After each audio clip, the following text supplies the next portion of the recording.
Okay naman, medyo gutom, and I'm still recovering from my illness na tawag kasi po, but I'm getting healthier, so I'm feeling good. Tanggap po ninyo yung naging pasya ng kamay. Well, sabi kasi, there are plenty of people referring to, na-refer ko sa Supreme Court, and yung mga ganun pag-uusapan mo namin. But we'll see. You plan to question this before the Supreme Court? I have no plans, but I've been recommended to question the Supreme Court. Will you?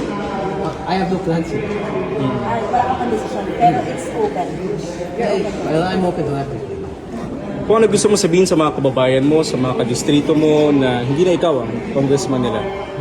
Ano pong gusto niyo pong sabihin sa mga kadistrito niyo? Depende muna yun. My statement for that will be regarding kung magkakaroon ba ng if there will be another elections, special elections, or kung magkakaroon ba na if kung aakyat sa Supreme Court. There's still many things to consider, but right now mukhang magbabakasyon muna si Williams.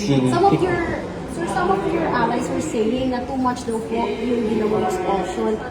How do you feel? Ano po ba tingin yung dapat yun? Halos lahat naman yung ginagawa ng Congress, especially ngayon yung Party of Congress, it's been too much. The money stolen from the flood control is too much. Everything that they've been doing within the plenary right now is too much. So it's already a standard operating procedure na nila.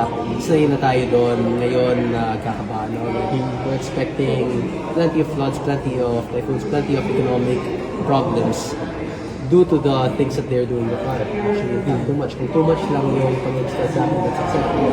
Pero too much din ang pagnanakaw nila. And I think that's the bigger problem. Do you feel any regrets? Mga kaalyado nyo na may mali po kayong nagawa. Ano po masasabi nyo ito? Meron din po ba kayong talagang pag-amin na mali yung ginawa? No, I stand by what I said. Congress is a corrupt institution. And that is the truth. That is something that we can see through the numbers. We can see the economic figures. We can see the amount of people that are involved in the flood control and the amount of money that is stolen within flood control. And that originated from Congress.